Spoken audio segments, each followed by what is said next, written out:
Hello students, आप सभी का स्वागत है। तो बच्चों, हम आज के इस लेक्चर में क्लास 10th साइंस का chapter number 10 light reflection and refraction से रिफ्रैक्शन वाले पार्ट को समझेंगे। पार्ट 1 में हमने रिफ्लेक्शन को पूरा ऑलरेडी पढ़ रखा है, तो जिन बच्चों ने अभी तक देखा नहीं होगा वीडियो को तो डिस्क्रिप्शन पे लिंक दिया हुआ है, जाके आप देख सकते हो। पूरा रिफ्लेक्शन हमने समझा दिया है। तो चलिए हम रिफ्रैक्शन वाले पार्ट को पूरा समझते हैं। सो रिफ्रैक्शन ऑफ लाइट होता क्या है, पहले इसको यहाँ पे हम समझ लेते हैं। दिया गया है कि refraction of light is the phenomenon of change in the path of light in going from one medium to another. Refraction of light एक फेनोमेनन होता है, यानी कि एक घटना होता है जिसमें जो लाइट की पाथ होती है, यानी कि जो रास्ते होते हैं, लाइट जिस रास्ते से आ रही होती हैं, जिस डायरेक्शन से आ रही होती हैं, वो जब किसी एक मीडियम से दूसरे मीडियम में जाती हैं तो वो चेंज हो जाती हैं। कहने का क्या मतलब हो गया कि जैसे सपोज करो कि कोई एक लाइट रेज इस तरह से आ रही है इस डायरेक्शन से, ये फर्स्ट मीडियम हो गया। तो जैसे ही ये किसी दूसरे मीडियम में जाती हैं तो ये जाना चाहिए था इस डायरेक्शन में, लेकिन इस डायरेक्शन में नहीं जाके इसकी जो डायरेक्शन है वो चेंज हो जाएंगी। यही है refraction of light. Refraction of light में क्या होगा कि जो लाइट रेज होंगी वो आर पार हो जाएंगी, बस डायरेक्शन चेंज हो जाएगा। लेकिन रिफ्लेक्शन वाले पार्ट में हमने पढ़ा था कि जो लाइट रेज थी वो बेंड हो जा रही थी, ठीक है, इस तरह से वो मुड़ जा रही थी। सो रिफ्रैक्शन में भी हम जितनी भी सारी चीज़ें देखेंगे वो लाइट क्या होंगी, आर पार हो जाएंगी। सो रिफ्रैक्शन ऑफ लाइट समझ में आ गया होगा। आगे दिया गया है काउज ऑफ रिफ्रैक्शन, यानी रिफ्रैक्शन के कारण। इसमें दिया गया है the speed of light changes when it enters one medium to another. जो लाइट की स्पीड होती है वो चेंज हो जाती है जब किसी एक मीडियम से दूसरे मीडियम में जाती है, तो इस वजह से रिफ्रैक्शन होता है। कहने का क्या मतलब हो गया कि जैसे एक जो लाइट रेज है इस तरह से आ रही थी, यहाँ पे जो लाइट रेज आ रही थी जिस स्पीड से आ रही थी इस मीडियम में, दूसरे मीडियम में ये जैसी ही जाती हैं तो इनकी स्पीड क्या होती हैं, चेंज हो जाती हैं, तो इस वजह से रिफ्रैक्शन होता है। आगे हम यहाँ पे 3 केजेस पढ़ने वाले हैं बेंडिंग ऑफ लाइट की। जो लाइट इस तरह से आ रहे थे एक मीडियम से दूसरे मीडियम में ये जाते हैं, तो इनकी जो बेंडिंग होती है वो किस तरह से होती है, तो इनके 3 केजेस हैं, 3 केजेस में बेंडिंग होंगी। तो चलिए एक एक करके इन केजेस को समझते हैं। सो फर्स्ट केस दिया गया है light rays goes from rare to denser. जब लाइट रेज रेयर से डेंसर मीडियम में जाए, रेयर मीडियम क्या होता है, जिसमें स्पीड ऑफ लाइट ज़्यादा हो, लाइट की स्पीड ज़्यादा होगी, दैट इज़ रेयर मीडियम। और डेंसर मीडियम क्या होता है, जिसमें लाइट की स्पीड कम होती है।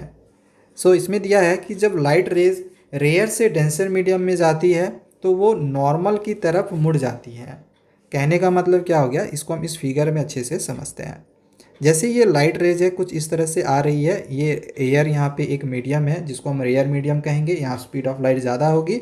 जैसे यहाँ पे वाटर एक दूसरा मीडियम मिल गया तो यहाँ पे आप देख सकते हो कि जो लाइट के रे यहाँ पे जो इस तरह से आ रहा था ये इस डायरेक्शन पे जाना चाहिए था, बट यहाँ पे ये इस तरह से बेंड हो गई, इस तरह से ये नॉर्मल की तरफ मुड़ जाती है। और इसमें कुछ चीज़ें हमें याद भी रखनी है। जैसे यहाँ पे ये जो नॉर्मल है, नॉर्मल हमेशा परपेंडिकुलर होता है, ठीक है, हमें एक सीधी लाइन खींचनी होती है। तो यहाँ से जो एंगल ऑफ इंसिडेंस है यानी कि एंगल आई, और यहाँ पे ये जो रिफ्रैक्ट हुआ यानी कि एक एंगल बनाया, नॉर्मल से एक एंगल बनाया, दैट इज़ एंगल आर। तो हमेशा जब रेयर से डेंसर मीडियम में जाएगी तो हमेशा एंगल आई एंगल आर से बड़ा होगा। इस कंडीशन को याद रखना। जब भी लाइट रेज रेयर से डेंसर मीडियम में जाएगा तो एंगल ऑफ इंसिडेंस ग्रेटर होगा एंगल ऑफ रिफ्रैक्शन से, ठीक है। तो ये हो गया फर्स्ट केस। सेकेंड केस को यहाँ पे समझते हैं। सेकेंड केस में दिया गया है कि light rays goes from denser to rare. अब जो लाइट रेज है वो डेंसर से रेयर में जा रही है। पहले था रेयर से डेंसर में आ रही थी, अब डेंसर से रेयर में जा रही है। तो जब डेंसर से रेयर में जाएगी तो नॉर्मल से वो दूर भागेगी। जैसे यहाँ पे ये जो नॉर्मल है इस नॉर्मल से दूर भाग रही है। इस फिगर में हम अच्छे से इसको एक एक करके समझते हैं।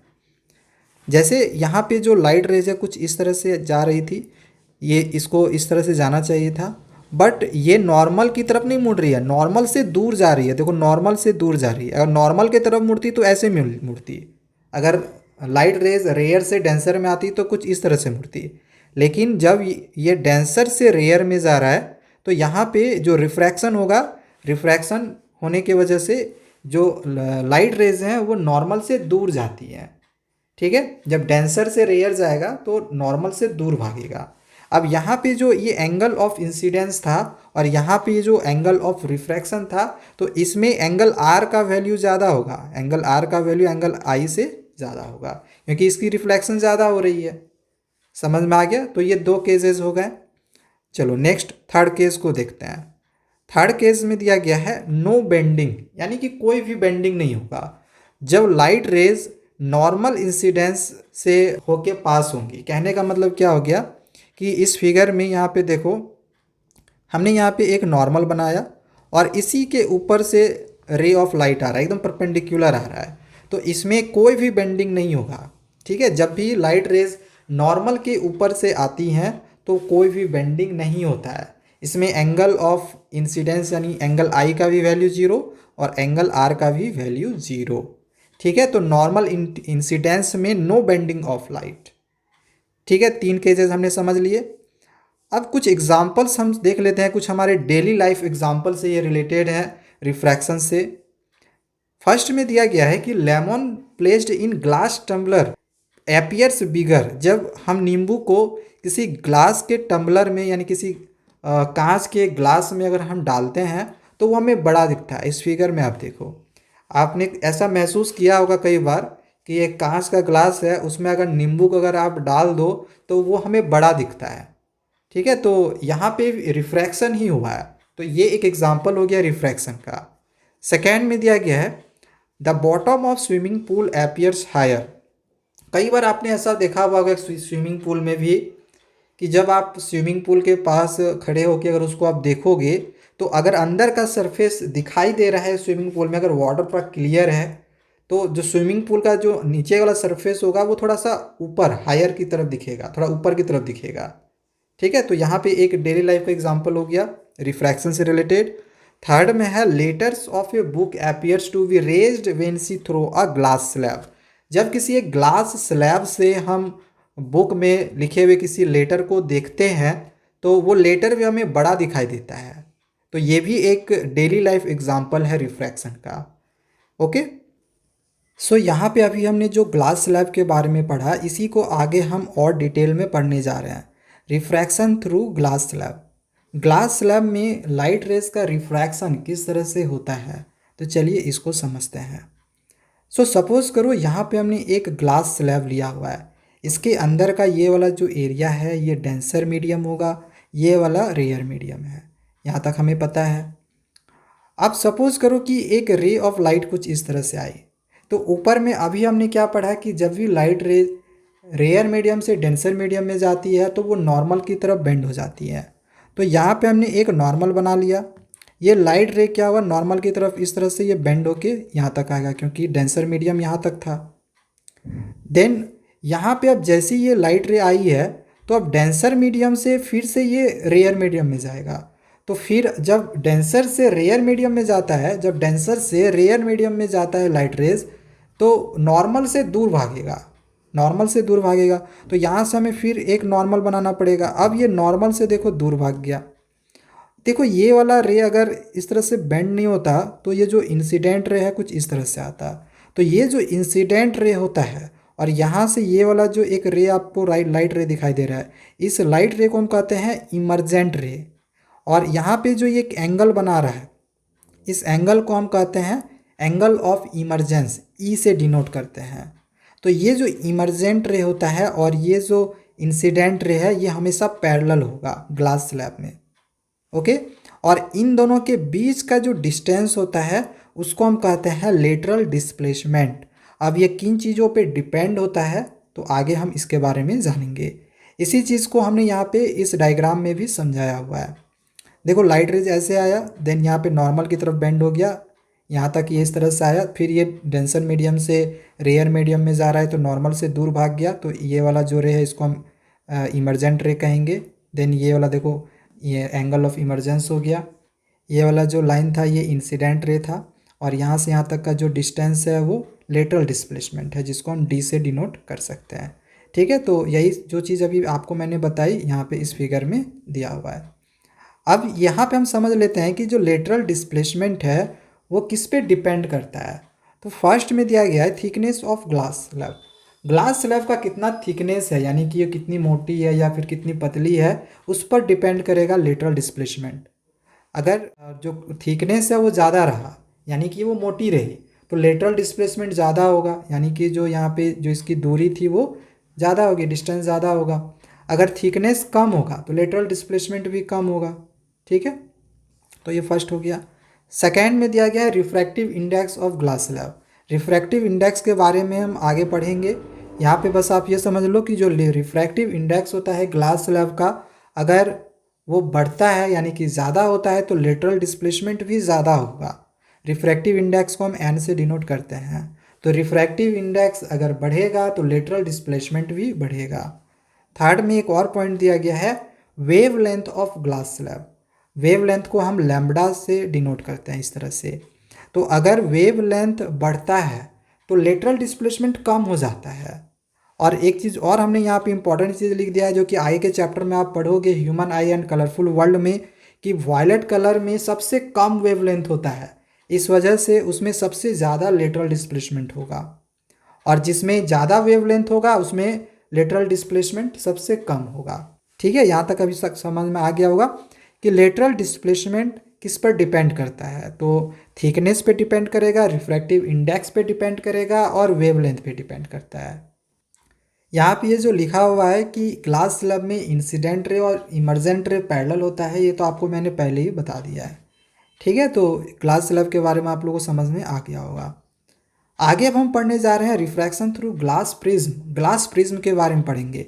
जिस तरह से ग्लास स्लैब के बारे में हमने पढ़ा, बिल्कुल इसी तरह से ग्लास प्रिज्म के बारे में है। जैसे हमने देखा कि ग्लास स्लैब में क्या हो रहा था कि जो इंसिडेंट रे और इमर्जेंट रे था वो पैरेलल हो रहा था, लेकिन इसमें क्या होगा कि इंसिडेंट रे और जो इमर्जेंट रे है वो डाइवर्ज होगा, यानी एक दूसरे से दूर भागेगा। ठीक है, बिल्कुल वैसे ही है। यहाँ पे हमने एक ट्रायंगुलर ग्लास प्रिज्म लिया हुआ है। देखो यहाँ से एक इंसिडेंट रे कुछ इस तरह से आया, देन ये इस तरह से आगे सीधा निकल जाता, बट यहाँ से यहाँ तक अंदरला जो पार्ट है आपको दिखाई दे रहा है, इसके अंदर डेंसर मीडियम है। ग्लास प्रिज्म के अंदर में क्या है, डेंसर मीडियम है, उसकी जो डेंसिटी है वो ज़्यादा है, तो वहाँ पे जो लाइट रेज है उसको जाने में दिक्कत होगी, तो स्पीड कम हो गया, जिसकी वजह से वहाँ पे मीडियम जो होगा, जो भी डायरेक्शन होगा लाइट रेज का वो चेंज हो जाएगा। तो ये यहाँ से इस तरह से गया, देन ये बेंड हो गया, नॉर्मल की तरफ ये बेंड हो जाता है। ये नॉर्मल हमने यहाँ पे इस तरह से बनाया है। ठीक है, यहाँ पे हमने इस तरह से नॉर्मल बनाया, तो नॉर्मल की ओर मुड़ गया, यहाँ तक ऐसे आया। देन यहाँ से हमने फिर एक नॉर्मल ड्रॉ किया, और अब ये डेंसर मीडियम से जब रेयर मीडियम में जा रहा है, तो यहाँ पे आप देखोगे कि जो लाइट रे है वो नॉर्मल से दूर भाग रही है। तो ये जो पहले इंसिडेंट रे था और यहाँ पे ये जो इमर्जेंट रे है, यहाँ से यहाँ तक देखो ये डेविएशन कर रहा है या डाइवर्ज हो रहा है, और उसमें क्या हो रहा था, ग्लास स्लैब में दोनों पैरेलल हो रहा था। तो ये भी आपको याद रखना है, ये एक इम्पॉर्टेंट टर्म है, इसको याद रखना है कि ग्लास स्लैब में इमर्जेंट रे और इंसिडेंट रे पैरेलल होता है, जबकि ग्लास प्रिज्म में इमर्जेंट रे और इंसिडेंट रे डाइवर्ज होता है, उनका डेविएशन होता है। इसको कहते हैं एंगल ऑफ डेविएशन। ठीक है, ग्लास प्रिज्म क्लियर हो गया होगा। हालांकि human I and colourful world में आगे का जो चैप्टर है, जो कि हम आप लोग के लिए बहुत ही जल्दी अब लेके आने वाले हैं, तो उसमें इसको और हम डिटेल में पढ़ेंगे। चलो आगे अब हम पढ़ेंगे रिफ्रैक्टिव इंडेक्स के बारे में। सो रिफ्रैक्टिव इंडेक्स में यहाँ पे दिया गया है the ratio of speed of light in a given pair of medium. यदि दो मीडियम दिया हुआ हो तो फर्स्ट मीडियम में जो लाइट की स्पीड होगी और सेकेंड मीडियम में जो लाइट की स्पीड होंगी, तो इन दोनों के ही रेशियो को हम रिफ्रैक्टिव इंडेक्स कहते हैं। जैसे यहाँ पे इस फिगर में समझने का कोशिश करो कि ये फर्स्ट मीडियम है, ये सेकेंड मीडियम है, तो यहाँ पे ये जो फर्स्ट वाला मीडियम का जो भी स्पीड ऑफ लाइट होगा, सेकेंड मीडियम का जो भी स्पीड ऑफ लाइट होगा, इन दोनों को हम इस तरह से रेशियो में ले लेंगे, that is refractive index. Refractive index को हम या तो म्यू से डिनोट भी कर सकते हैं या फिर एन से भी डिनोट कर सकते हैं। अब एक और इम्पॉर्टेंट चीज़ यहाँ पे ये भी समझ लो कि जैसे जैसे रिफ्रैक्टिव इंडेक्स बढ़ता है वैसे वैसे डेंसिटी भी बढ़ेगा, और अगर डेंसिटी बढ़ता है तो स्पीड ऑफ लाइट कम हो जाएगा, लाइट की स्पीड कम हो जाएगी। सो इस तरह से हम कह सकते हैं कि जो रिफ्रैक्टिव इंडेक्स होता है वो इन्वर्सली प्रोपोर्शनल होता है। इन्वर्सली प्रोपोर्शनल कहने मतलब क्या है, 1/। स्पीड ऑफ लाइट के इन्वर्सली प्रोपोर्शनल होता है, यानी कि mu is inversely proportional to 1/v। इससे हम यहाँ पे एक चीज़ समझ सकते हैं, जैसे जैसे हम रिफ्रैक्टिव इंडेक्स की वैल्यू को बढ़ाते जाएंगे वैसे वैसे जो लाइट की स्पीड है वो कम होती जाएगी। ठीक है, तो यहाँ पे हमने दो मीडियम लिए थे ना, μ1 और μ2, दो मीडियम लिए थे। ठीक है, तो इस वजह से हमने यहाँ पे एक मीडियम के लिए μ2 ले लिया और दूसरे मीडियम के लिए μ1 ले लिया। अब यहाँ पे क्वेश्चन आप कर सकते हो कि सर आपने μ2 को ऊपर क्यों लिखा और μ1 को आपने नीचे क्यों लिखा है। तो आप लिख सकते हो μ1 को ऊपर भी लिख सकते हो, μ2 को नीचे भी लिख सकते हो, लेकिन आपको याद रखना है कि अगर आप μ2 को ऊपर लिखते हो तो स्पीड ऑफ लाइट v1 का, यानी कि फर्स्ट मीडियम का जो लाइट की स्पीड होगी वो ऊपर होगी, क्योंकि ये 1/v है, ये 1/v है। ठीक है, तो उल्टा हो जाएगा, v1 ऊपर हो जाएगा, v2 नीचे होगा। अगर μ2/μ1 करेंगे तो speed of light first medium का ऊपर होगा, speed of light second medium का नीचे होगा। और अगर हम μ1 को यहीं पे ऊपर कर देते और μ2 को नीचे लिखते हैं तो यहाँ पे फिर हम चेंज कर देते हैं कि speed of light second medium का ऊपर लिखते हैं और speed of light first medium का हम फिर नीचे लिखते हैं, इस तरह से। तो μ2/μ1 लिखा गया है तो v1/v2, अगर μ1/μ2 रहता तो v2/v1, ऐसे उल्टा कर लेना। ठीक है, अच्छा इसको पढ़ेंगे कैसे। Read as refractive index second medium with respect to first medium. ये जो सेकेंड मीडियम है तो इस वजह से हम यहाँ पे लिखे हुए हैं रिफ्रैक्टिव इंडेक्स, म्यू क्या है, रिफ्रैक्टिव इंडेक्स है, तो refractive index of second medium with respect to first medium, first medium के रिस्पेक्ट में। आगे इसको हम और डीपली से पढ़ेंगे, इसके पहले यहाँ पे कुछ और इम्पॉर्टेंट चीज़ें हैं, इसको भी देख लेते हैं। जैसे ये मैंने आप लोग को ऑलरेडी बता भी दिया है कि जो रेयर मीडियम होता है, यानी कि जो एयर है उसमें लाइट की स्पीड ज़्यादा होगी, तो वही यहाँ पे फास्ट मैंने लिख दिया है। जो डेंसर मीडियम होता है वहाँ पे लाइट की जो स्पीड होती है वो बहुत ही कम हो जाती है, स्लो हो जाती है। रिफ्रैक्टिव इंडेक्स फर्स्ट मीडियम का हमने यहाँ पे μ1 माना है, तो वही यहाँ पे हमने लिख दिया है। रिफ्रैक्टिव इंडेक्स यहाँ पे सेकेंड मीडियम कर लेना, सेकेंड मीडियम का हमने μ2 माना है, तो वही हमने यहाँ पे लिखा हुआ है। Speed of light first medium का v1 है, speed of light second medium का हमने यहाँ पे v2 माना है। ठीक है, यहाँ तक क्लियर हो गया होगा। अब देखो यहाँ पे ये चीज़ जो हमने लिखा है μ2/μ1, इसको और भी आप कैसे दूसरे तरीके से लिख सकते हो, तो इस तरह से भी आप लिख सकते हो कि μ2 और 1 को ऐसे इधर भी लिख सकते हो। ये पढ़ाएगा यही refractive index of second medium with respect to first medium, इसको ऐसे लिखेंगे refractive index of second medium with respect to first medium. इस 1 को हटा के आप ऐसे भी लिख सकते हो, तो अलग अलग तरीक़ों से लिखा जाता है। कोई कोई यहाँ पे 1 को लिखता है, कोई कोई यहाँ पे लिखता है, या तो आप इसको इस तरह से बाय में भी करके लिख सकते हो, लेकिन पढ़ने के लिए आपको आना होगा। अगर ये सपोज करो ऐसे रहता तो हम ऐसे लिखेंगे, ये हो गया refractive index of first medium with respect to second medium, या फिर 2 को आप यहाँ पे भी लगा सकते हो। समझ में आ गया? तो अलग अलग तरीके से पढ़ा या फिर लिखा जाता है। अब यहाँ पे एक क्वेश्चन दिया गया है कि ग्लास की जो स्पीड है वो दी गई है 2 × 10⁸ मीटर पर सेकेंड, और एयर की स्पीड दी गई है 3 × 10⁸ मीटर पर सेकेंड। तो हमें रिफ्रैक्टिव इंडेक्स निकालना है ग्लास का विथ रिस्पेक्ट टू एयर। किसके रिस्पेक्ट में? एयर के रिस्पेक्ट में। तो देखो लिखना कैसे है, रिफ्रैक्टिव इंडेक्स निकालना है ग्लास का एयर के रिस्पेक्ट में। तो रिफ्रैक्टिव इंडेक्स ग्लास का तो जी लिख देंगे, एयर ए आप यहाँ पे लिख सकते हो या फिर यहाँ भी आप लिख सकते हो। तो देखो यही चीज़ हमने यहाँ पे लिखा हुआ है, इसको इस तरह से लिखिए refractive index of glass to the refractive index of air. Solution यहाँ पे देख लो, यही लोग फॉर्मूला हमने लिखा हुआ है। अब यहाँ पे जो एयर में स्पीड था इसको हम यहाँ पे लिख लिए 3 × 10⁸, और जो ग्लास में स्पीड था वो यहाँ पे हम लिख लिए 2 × 10⁸। अब यहाँ पे ये कैंसिल हो गया, इसको आप पॉइंट में कन्वर्ट करोगे तो 1.5 आ जाएगा। सो इस तरह से आप इसके न्यूमेरिकल्स क्वेश्चंस को भी बना सकते हो। अब इसमें एक टर्म और दिया गया है एब्सोल्यूट रिफ्रैक्टिव इंडेक्स। ये क्या होता है? तो ये भी बिल्कुल रिफ्रैक्टिव इंडेक्स की तरह ही होता है। It is the ratio of speed of light in vacuum और air to the speed of light in the other medium. इसमें जो रेशियो लिया जाएगा उसमें एक स्पीड ऑफ एयर रहेगा, एयर का एक स्पीड रहना कंपलसरी है। अब ऐसा ज़रूरी तो नहीं है कि जो मीडियम होगा वो एक एयर ही होगा और दूसरा मीडियम वाटर ही होगा। मीडियम चेंज भी हो सकता है हम ग्लास से वाटर में मीडियम में चेंज आए। फर्स्ट मीडियम हम ग्लास ले और दूसरा मीडियम हम वाटर लें, इसमें हम लाइट रेज जो होगा एक मीडियम से दूसरे मीडियम में जाएगा, तो ये एब्सोल्यूट रिफ्रैक्टिव इंडेक्स नहीं कहलाएगा। एब्सोल्यूट रिफ्रैक्टिव इंडेक्स में क्या होगा कि एक मीडियम आपका एयर रहना चाहिए, एक मीडियम एयर रहना चाहिए, और बाकी आपका जो दूसरा मीडियम है वो कोई भी रहे वो चलेगा। तो इन दोनों ही मीडियम की जो लाइट की स्पीड की रेशियो होंगी, इसी को हम एब्सोल्यूट रिफ्रैक्टिव इंडेक्स कहेंगे। इसमें बस थोड़ा सा चेंजिंग क्या है रिफ्रैक्टिव और एब्सोल्यूट में, कि रिफ्रैक्टिव में एक एयर आपका कंपलसरी है, एक मीडियम एयर रहना चाहिए। सो इस तरह से यहाँ पे अब एक फॉर्मूला हो गया कि एब्सोल्यूट रिफ्रैक्टिव इंडेक्स, तो रिफ्रैक्टिव इंडेक्स ही है यानी कि एन होगा, तो इसका वैल्यू दिया गया है CYV। सी क्यों लिखा गया है, तो लाइट की जो स्पीड होती है एयर में, तो उसको हमेशा हम सी से ही रिप्रेजेंट करते हैं, और हम ऊपर में ऑलरेडी पढ़ चुके हैं कि speed in light in air is 3 × 10⁸ metre per second, ये ऊपर में भी मैंने लिखा हुआ था कहीं, ठीक है। तो हमेशा एब्सोल्यूट रिफ्रैक्टिव इंडेक्स का फॉर्मूला जो होता है वो CYV होता है, यानी कि speed of light in air by speed of light in any other medium. Okay, तो यहाँ तक आई थिंक क्लियर हो गया होगा। अब चलो नेक्स्ट टॉपिक को हम समझते हैं, जो कि है laws of refraction. So laws of refraction में हम दो लॉज के बारे में पढ़ेंगे।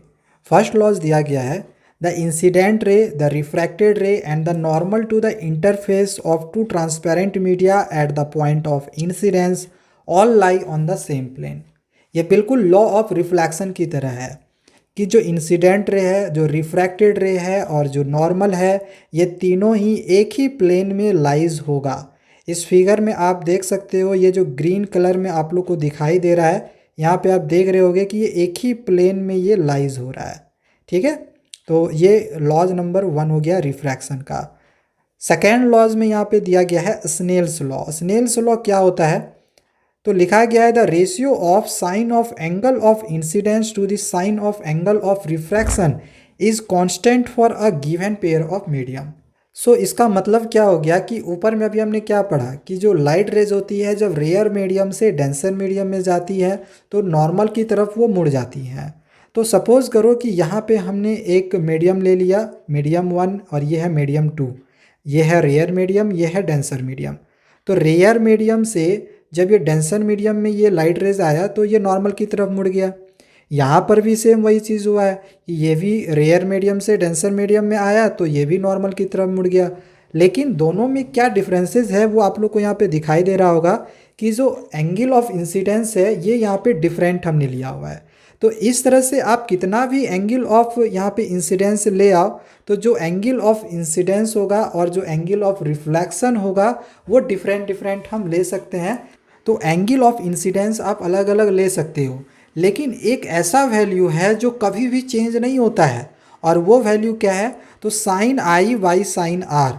अगर आप sine i by sine r निकालते हो तो वो हमेशा कांस्टेंट निकलेगा, चाहे आप इस वाले से करो, चाहे इस वाले से करके देखो, चाहे आप कहीं से भी कोई भी रे एक ले आओ और वहाँ से आप sine i by sine r का वैल्यू निकालो। इन तीनों ही में आप देखोगे कि इन तीनों का अगर आप रेशियो निकालोगे तो वो सेम ही होगा। जैसे सपोज़ करो कि यहाँ से यहाँ तक जो एक एंगल बना वो 60 डिग्री बना, और यहाँ से यहाँ तक जो एंगल बना वो 45 डिग्री बना। तो यहाँ पे अगर हम sine 60 degree by sine 45 degree करेंगे तो एक वैल्यू हमें निकल जाएगा। तो इसी तरह से अगर हम यहाँ पे सपोज़ कर लो कि इस वाले एंगल का हम इसको हम कम कर दिए हैं, सपोज़ करो ये 40 डिग्री है और यहाँ पे ये जो एंगल है ये 25 डिग्री निकला, तो यहाँ पे भी इसका हम एक वैल्यू फाइंड करेंगे, sine i by sine r निकालेंगे, तो उसका भी जो वैल्यू होगा इसके वैल्यू के इक्वल होगा। तो इस तरह से हम यहाँ पे कह सकते हैं कि एक ऐसा वैल्यू होता है जो कभी चेंज नहीं होता है, that is sine i by sine r, वो हमेशा कांस्टेंट होगा, और इसी को हम कहते हैं Snell's law. The ratio of sine of angle of incidence, sine of angle of incidence to the sine of angle of reflection. ठीक है, समझ में आ गया कि इसकी वैल्यू कभी चेंज नहीं होती है, दैट इज स्नेल्स लॉ। अब हम आगे पढ़ेंगे स्फेरिकल लेंस के बारे में। तो स्फेरिकल लेंस दो टाइप के होते हैं, कॉन्वेक्स लेंस और कॉनकेव लेंस। कॉन्वेक्स लेंस को हम कन्वर्जिंग लेंस भी कहते हैं और कॉनकेव लेंस को हम डाइवर्जिंग लेंस भी कहते हैं। कॉन्वेक्स लेंस का जो कॉर्नर होता है वो थिन होता है यानी पतला होता है, जबकि सेंटर में इसके थिक होते हैं, मोटे होते हैं। जबकि कॉनकेव लेंस में जो कॉर्नर्स होते हैं वो थिक होते हैं, यानी कि मोटे होते हैं, और इसका सेंटर में ये थिन होता है, पतला होता है। और ये सब आपने मिरर में भी ऑलरेडी पढ़ रखा है। यहाँ पे मिरर में ये पोल था, बट यहाँ पे आपको ये ऑप्टिकल सेंटर यानी कि ओ लेना है।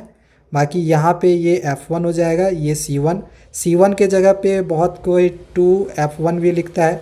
ठीक है, यहाँ से यहाँ तक एक F हुआ, यहाँ से यहाँ तक का जो दूरी है वो इक्वल ही होता है, तो F मिलके 2F होता है, तो F1 है, इसी वजह से यहाँ 2F1 भी हम लिख सकते हैं। ठीक है, तो देखने को मिलेगा बहुत जगह पे C1 के जगह पे आपको इस तरह से 2F1 भी देखने को मिलेगा। इसी तरह से इस C2 के जगह पे भी हम 2F2 भी लिखते हैं। ठीक है, C2 की जगह पे 2F2 लिखते हैं। अच्छा, एक चीज़ यहाँ पे समझो, इसमें आपको दो फोकस दिखाई दे रहा होगा, या फिर दो यहाँ पे रेडियस दिखाई दे रहे होंगे, यानी सेंटर ऑफ कर्वेचर। तो इस वजह से इनको हम बाई कॉन्वेक्स कहते हैं, क्योंकि इसमें दो फोकस है या फिर दो रेडियस ऑफ कर्वेचर है।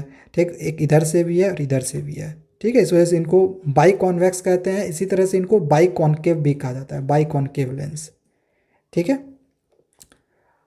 चलो आगे हम इनके रूल्स को समझते हैं। इमेज फॉर्मेशन आगे हम करने के लिए सीखेंगे कॉन्वेक्स लेंस का। इसके लिए हमें कुछ रूल्स सीखने पड़ेंगे। तो रूल नंबर 1 क्या कहता है, इसको यहाँ पे हम एक एक करके देखते हैं। सो सपोज़ करो कि यहाँ पे हमने एक कॉन्वेक्स लेंस लिया हुआ है। यहाँ पे F1 हो गया, ये C1, इधर F2, ये C2। ठीक है, आप चाहो तो यहाँ पे जैसे मैंने आप लोग को बताया, ये 2F1 भी लिख सकते हो, यहाँ पे 2F2 भी आप लिख सकते हो। तो अगर कोई रे ऑफ लाइट, यहाँ पे ये प्रिंसिपल एक्सिस है। ठीक है, तो अगर कोई ray of light principal axis के पास पैरेलल आती है, ठीक है, प्रिंसिपल एक्सिस से कोई अगर रे ऑफ लाइट पैरेलल आती है, देन ये रिफ्रैक्ट होके फोकस से यानी कि F2 से इस तरह से पास होगी। ठीक है, दैट इज़ फर्स्ट रूल। तो यही चीज़ यहाँ पे इस फिगर में भी है कि अगर कोई भी रे ऑफ लाइट इस प्रिंसिपल एक्सिस का है, देन फोकस F2 से ये पास होगा, मतलब रिफ्रैक्ट हो जाएगा। सेकेंड रूल क्या कहता है कि अगर कोई रे ऑफ लाइट फोकस से होके पास होती है, अगर कोई रे ऑफ लाइट फोकस से होके इस तरह से पास होगी, यहाँ से हम फिर से देख लेते हैं, कोई रे ऑफ लाइट इस तरह से फोकस से होके पास होगी, तो ये प्रिंसिपल एक्सिस के इस तरह से पैरेलल हो जाएगी। इसको आप ऐसे भी यहाँ से भी इस तरह से दिखा सकते हो कि अगर कोई रे ऑफ लाइट इस तरह से फोकस से होके पास हो रही है, तो ये प्रिंसिपल एक्सिस के पैरेलल हो जाएगी। ठीक है, प्रिंसिपल एक्सिस के पैरेलल हो जाती है। तो ये आप रे इधर से भी यहाँ से ऐसे लाके यहाँ से आप प्रिंसिपल एक्सिस के पैरेलल कर सकते हो, या तो ये आप नीचे से भी इधर से लाके आप प्रिंसिपल एक्सिस के पैरेलल कर सकते हो। ठीक है, वही वाला फिगर में यहाँ पे हमने बना के आप लोग को दे दिया है। ठीक है, चलो ये हो गया सेकेंड रूल। थर्ड रूल क्या कहता है, तो थर्ड रूल में क्या होगा कि अगर ऑप्टिकल सेंटर से कोई रे आता है, लाइट रे आता है, ऑप्टिकल सेंटर से कोई लाइट रे आता है, तो ये कहीं बेंड नहीं होगी, ये सीधी ही निकल जाएंगी। ठीक है, जो इनका रिफ्रैक्शन होगा वो सीधा ही हो जाएगा, ये बेंड नहीं होती है, जो लाइट रे है वो सीधी निकल जाएंगी। तो ये 3 रूल है, इन्हीं 3 रूल को ध्यान में रखना है और हमें इमेज फॉर्मेशन करने के लिए सीखना है। तो चलिए फर्स्ट में हम सीखेंगे इमेज फॉर्मेशन, जो कि हम किसी ऑब्जेक्ट को इन्फिनिटी में रखेंगे। देखो, जिस तरह से हमने मिरर में 6 केजेस देखे थे, तो इसमें भी कॉन्वेक्स लेंस में भी हम 6 केजेस को पढ़ेंगे। ठीक है, सबसे पहले हम इमेज को रखेंगे इन्फिनिटी में, देन हम C के इधर रखेंगे, इसके बाद हम C पर रखेंगे ऑब्जेक्ट को, देन C1 और F1 के बीच में रखेंगे ऑब्जेक्ट को, इसके बाद F1 में रखेंगे ऑब्जेक्ट को, फिर F1 और ऑप्टिकल सेंटर के बीच में रखेंगे ऑब्जेक्ट को। तो इस तरह से टोटल 6 केसेस बनेंगे। तो इन 6 केसेस को आपको याद रखना है। तो सबसे फर्स्ट में हम क्या कर रहे हैं कि इन्फिनिटी में कोई भी एक ऑब्जेक्ट है, तो यहाँ से हम प्रिंसिपल एक्सिस के पैरेलल कोई भी एक रे को ला रहे हैं। ठीक है, इस तरह से। देन अभी हमने रूल्स क्या पढ़ा कि प्रिंसिपल एक्सिस का अगर पैरेलल आता है तो फोकस से इस तरह से होके पास हो जाता है। तो आप इन्फिनिटी से कोई भी रे ले आओ, ये यहाँ से फोकस से यानी कि F2 से होके ये रिफ्रैक्ट करेगा, ये रिफ्रैक्ट होके F2 से ये पास होगा। ठीक है, तो यहाँ से आप कहीं पर भी कोई भी रे ले आओगे, इस तरह से ये F2 से ये पास होते जाएगा। ठीक है, तो इस तरह से हम यहाँ पे दिखा सकते हैं इस फिगर में, आप फिगर में यहाँ पे इसको देख सकते हो। सो अगर हम ऑब्जेक्ट को इन्फिनिटी में रखते हैं तो इस तरह का रे डायग्राम बन जाएगा। अब इसके क्या क्या प्रॉपर्टीज़ हैं यानी कैरेक्टरिस्टिक्स, तो इसको देख लेते हैं। सबसे पहले पोजीशन, जो इमेज बना है वो कहाँ पे बना है। तो इमेज कहाँ पे बनता है, जहाँ पे भी दो जो लाइट रेज होती हैं वो मीट करती हैं। तो यहाँ पे मीट हुई तो इमेज यहाँ पे बनेगा। सो पोजीशन क्या हो जाएगा इमेज का, तो इमेज यहाँ पर बना यानी कि F2 में बना है, तो पोजीशन एट F2। नेचर क्या होगा, तो इस साइड अगर बनता है, इस साइड बनता है तो वो रियल और इन्वर्टेड होगा। इस साइड में अगर इमेज बनता है तो वो रियल और इन्वर्टेड होगा। और पॉइंट साइज्ड है, साइज़ क्या इसका, हाइट, इमेज का साइज़ पॉइंट साइज़ है। सो यहाँ से हम पॉइंट साइज लिखे हैं। ठीक है, इमेज देखो यहाँ पे दिख भी नहीं रहा है तो ये पॉइंट साइज हो गया। चलो सेकेंड में आते हैं। जो ऑब्जेक्ट है उसको हम सी के बियॉन्ड रखेंगे। तो यहाँ पे ये सी था तो यहाँ पे हमने 2F1 से डिनोट किया हुआ है। आप चाहो तो यहाँ पे इस तरह से C1 भी लिख सकते हो। तो ऑब्जेक्ट को हम C1 के बियॉन्ड रख रहे हैं यानी कि 2F1 के बियॉन्ड रख रहे हैं। तो या तो आप यहाँ पे C1 के जगह पे 2F1 लिख सकते हो या फिर 2F1 के जगह पे यहाँ पे आप C1 लिख सकते हो। ठीक है, तो अब क्या करना है कि हमें रखना है ऑब्जेक्ट को C1 के बियॉन्ड यानी कि इस साइड में। तो रे ऑफ लाइट कुछ इस तरह से आया, देन यहाँ से रिफ्रैक्ट होगा और कहाँ से पास होगा, फोकस से। ठीक है, तो फोकस से होके इस तरह से ये पास हो जाएगा। ठीक है, रे ऑफ लाइट यहाँ पे ऑब्जेक्ट को यहाँ पे हमने रखा था, रे ऑफ लाइट यहाँ से आया, देन फोकस से होके इस तरह से पास हो गया। ठीक है, इस तरह से हो गया। इसके बाद हम दूसरा रूल फॉलो करेंगे जिसमें कोई रे ऑफ लाइट अगर ऑप्टिकल सेंटर से पास होगा, अगर कोई ऑप्टिकल सेंटर से होके पास होता है कोई रे ऑफ लाइट, तो ये इस तरह से सीधी निकल जाती है, इसमें बेंडिंग नहीं होता है। तो अभी जो यहाँ पे इमेज बना वो इस वाले पॉइंट पे बना, यहाँ पे बना। ठीक है, तो जो फिगर है वहाँ पे कुछ इस तरह से हमें देखने को मिलेगा, जो फिगर होगा इसका कुछ इस तरह से यहाँ पे हमें देखने को मिलेगा। तो इसका पोजीशन कहाँ है, तो F2 और 2F2 के बीच में है। सो यहाँ पे वही हमने लिख दिया कि पोजीशन बिटवीन F2 एंड, यहाँ पे C2 लिखे हुए हैं, यहाँ पे आप 2F2 भी लिख सकते हो। ठीक है, क्योंकि ये C2 है तो आप F2 या फिर 2F2 या फिर C2 भी लिख सकते हैं। इसके बाद आगे दिया गया है नेचर। तो इस साइड बना है, इस साइड बनेगा तो रियल और इन्वर्टेड, इस साइड बनेगा तो वर्चुअल और इरेक्ट लेंगे। तो इस साइड ही बना है इमेज तो रियल और इन्वर्टेड हो गया। अच्छा, ये वाला जो ऑब्जेक्ट का साइज़ था और यहाँ पे ये इमेज का साइज़ है, तो इसका साइज़ देखो बड़ा दिखाई दे रहा है, इसका साइज़ छोटा दिखाई दे रहा है। तो छोटा हुआ साइज़ तो इस वजह से हम डिमिनिश्ड लिख दिए। ठीक है, चलो थर्ड देखते हैं। थर्ड में हमें कहाँ रखना है अब ऑब्जेक्ट को, C1 पर। तो यहाँ पे हमने C1 में ऑब्जेक्ट को रखा। वही है कि हम इस तरह से प्रिंसिपल एक्सिस के पैरेलल लाएंगे और फोकस से इस तरह से ये पास हो जाएगा। दूसरा कंडीशन क्या है कि ऑप्टिकल सेंटर से इस तरह से आएगा और ये इस तरह से फिर उसी के रास्ते में जो लाइट रेज है वो आगे चला जाएगा। तो इस बार यहाँ पे इमेज बनेगा। तो इस कंडीशन में क्या होगा कि जो पोजीशन बनेगा वो C2 पर बनेगा। इधर बना तो रियल और इन्वर्टेड होगा। अच्छा, यहाँ पे इसकी जो साइज़ है ऑब्जेक्ट की साइज़ और इमेज की साइज़ इसमें इक्वल होगा, C1 में इक्वल होगा। ठीक है, तो ये वाला यहाँ पे जो फिगर है वो इसमें भी हमने ड्रॉ किया हुआ है। चलो नेक्स्ट आते हैं। अब हमें ऑब्जेक्ट को रखना है C1 और F1 के बीच में, क्योंकि C1 हो चुका है, अब हम C1 और F1 के बीच में रखेंगे। सो यहाँ पे हमने ऑब्जेक्ट को रखा तो ये फिर से प्रिंसिपल एक्सिस के पैरेलल आया, देन वैसे ही फोकस यानी कि F2 से इस तरह से पास होगा।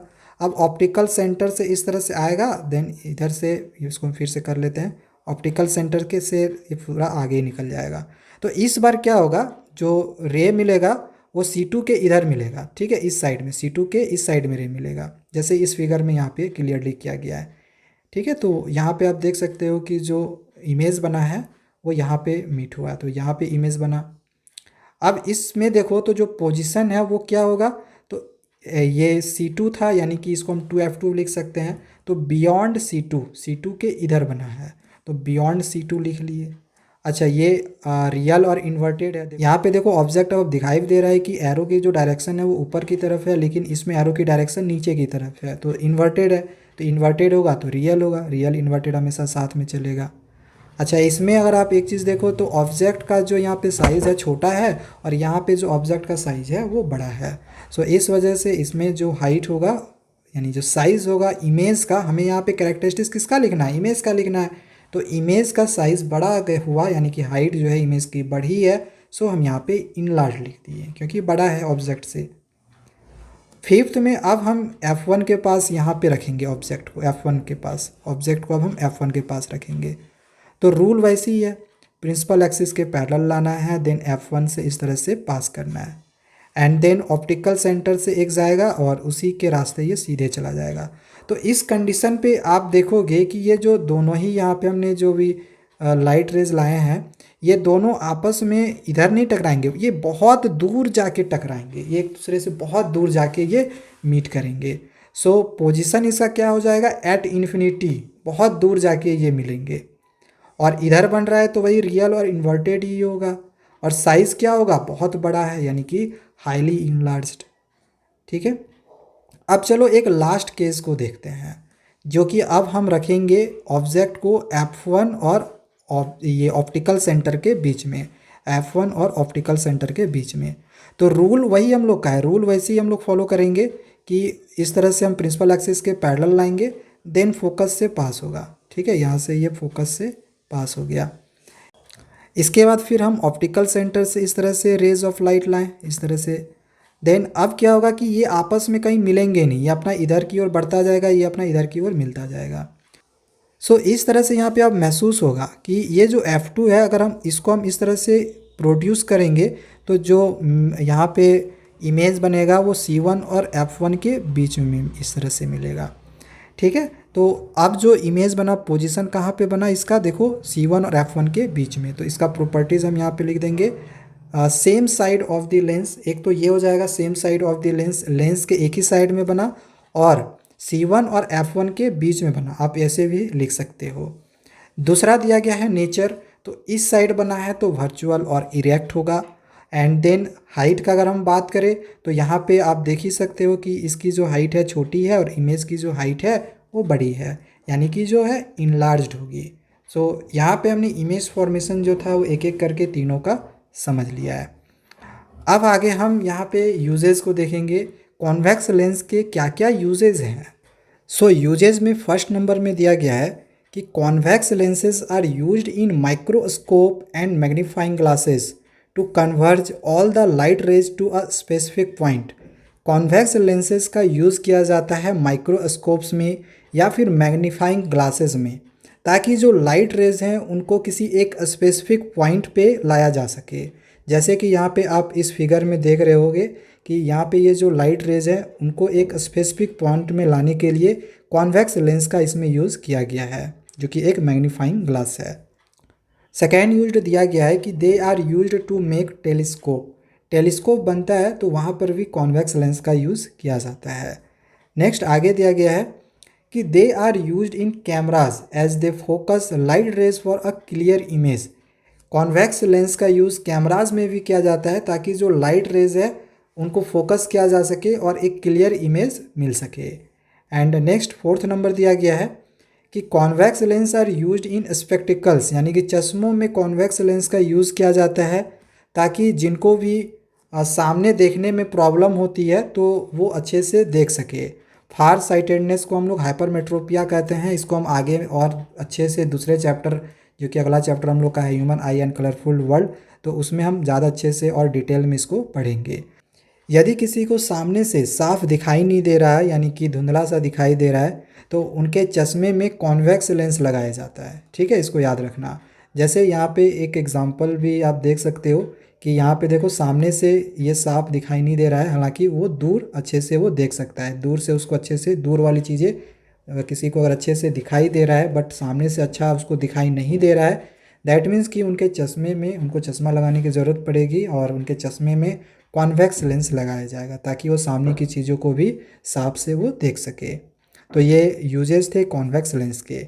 चलो यहाँ पे कॉन्केव लेंस के भी यूजेस को देख लेते हैं, देन इसके इमेज फॉर्मेशन को भी हम समझेंगे। तो कॉन्केव लेंस का यूज़ में दिया गया है, जैसे ऊपर में अभी हमने इसमें क्या देखा कि इसमें अगर किसी का सामने का नज़र कमज़ोर है तो उसमें हम कॉन्वेक्स लेंस का यूज़ करते हैं, लेकिन अगर किसी का दूर का नज़र कमज़ोर है, जैसे यहाँ पे आप देख रहे हो दूर की चीज़ें जो है यहाँ पे धुंधली दिखाई दे रही है, तो अगर ये साफ नहीं दिखाई दे रहा है तो उनको चश्मे की ज़रूरत पड़ेगी और उनके चश्मे में फिर कॉन्केव लेंस लगाया जाएगा। ठीक है, उनको सामने से तो साफ साफ सब चीज़ दिखाई देगा, लेकिन दूर की चीज़ें दिखाई नहीं देंगी। तो दूर की चीज़ें नहीं दिखाई देंगी तो उसमें हम कॉनकेव लेंस लगाएंगे। तो ये तो फर्स्ट यूज़ हो गया। नेक्स्ट यूज़ दिया गया है कि it is used as a spy holes in doors. दरवाज़ों में भी हम देखते हैं कि कॉनकेव लेंस लगाया जाता है ताकि बाहर में खड़ा कोई व्यक्ति हम उसको देख सके। उसमें क्या होता है कि कॉनकेव लेंस में डाइवर्ज होता है, यानी कि हमें एक बड़ा सा एरिया दिखाई देता है। ठीक है, तो इस वजह से स्पाई होल्स यानी कि डोर में जो हम स्पाई होल लगाते हैं कैमरा की तरह देखते होंगे आप, बहुत सारे डोर्स में लगे हुए होते हैं, तो वो कॉनकेव लेंस ही होता है। नेक्स्ट आगे है कि फ्लैश लाइट्स वगैरह में भी इसका यूज़ किया जाता है ताकि जो उनकी लाइट है थोड़ी फैले और दूर तक जाए। ठीक है, तो चलो यहाँ पे हमने 3 यूजेस देख लिए कॉनकेव लेंस के। देन अब हम रूल्स को समझेंगे। कॉनकेव लेंस के इमेज फॉर्मेशन बनाने के लिए रूल्स को पहले हमें समझना ही पड़ेगा। सो रूल को अब देखते हैं हम एक एक करके। तो देखो यहाँ पे फर्स्ट रूल में क्या होगा कि ये हमने एक कॉनकेव लेंस लिया हुआ है, फिर से वही ये F1 है, C1 है, F2 C2, यहाँ पे देन ऑप्टिकल सेंटर है, ये प्रिंसिपल एक्सिस है, जो ऊपर में हमने पढ़ा बिल्कुल वैसे ही है।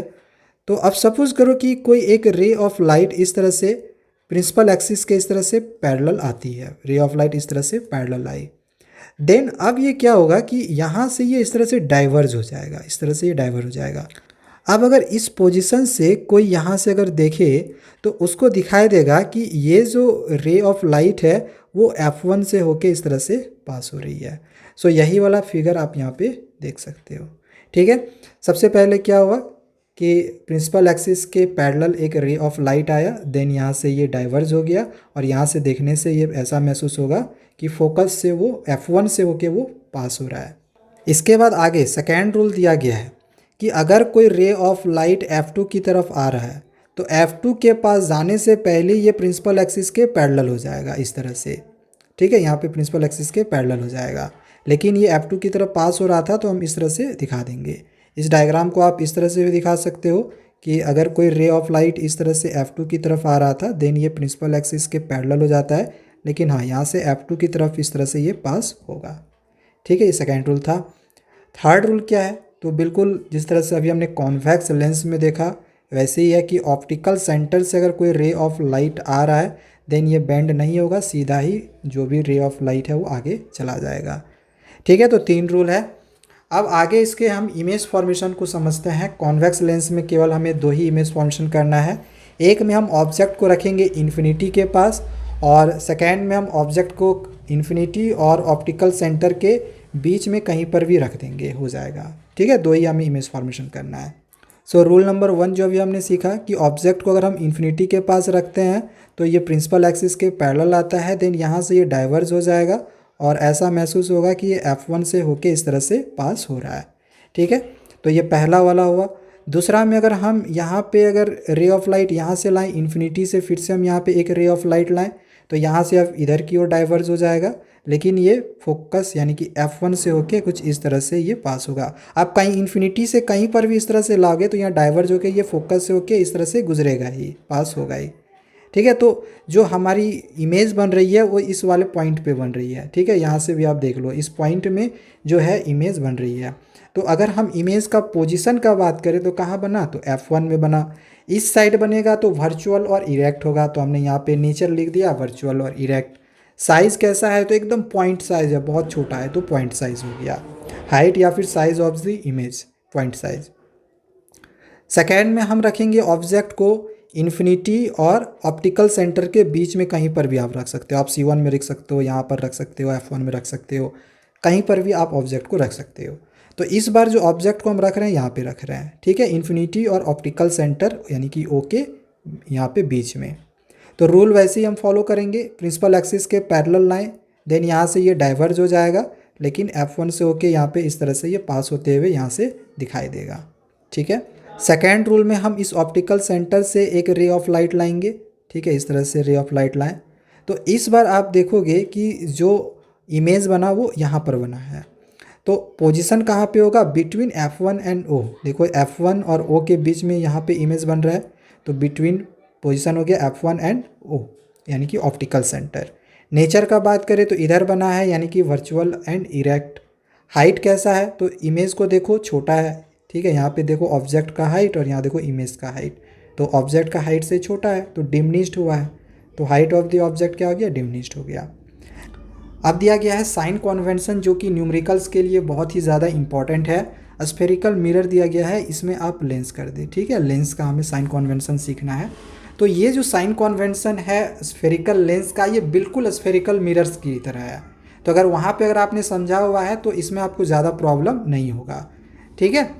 सो देखो साइन कन्वेंशन के लिए रूल्स याद रखना कि जो फोकल लेंथ होता है कॉन्वेक्स लेंस का वो पॉजिटिव में होता है, ठीक है।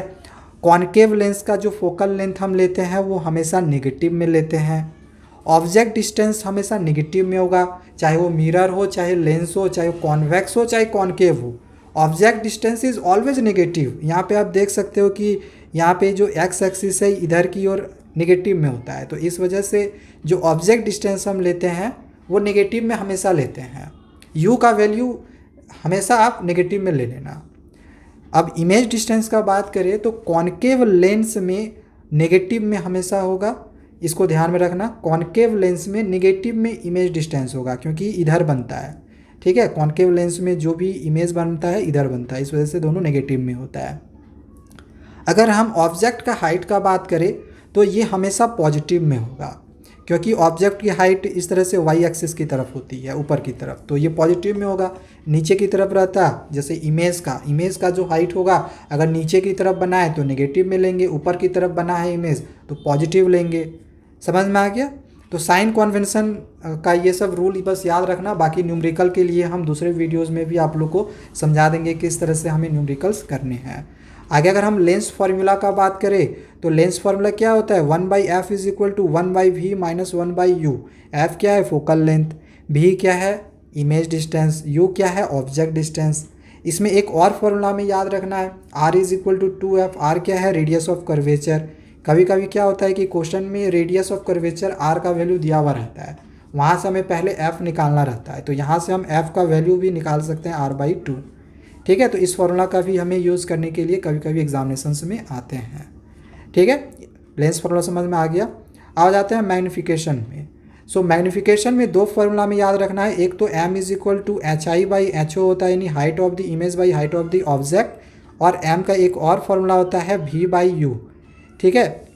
मिरर वाले में यहाँ पे -V/U होता है, इसको भी याद रखना, लेकिन लेंस में माइनस नहीं होता है, सिर्फ m is equal to V/U होता है, ठीक है।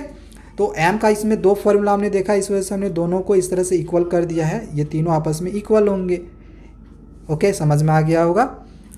अब यहाँ पे कुछ इंपॉर्टेंट चीज़ें और दी गई हैं कि अगर मैग्नीफिकेशन यानी m का वैल्यू 1 रहेगा, अगर m की वैल्यू 1 निकलेगी तो इमेज की जो साइज़ होगी वो इक्वल होगी ऑब्जेक्ट के साइज़ से।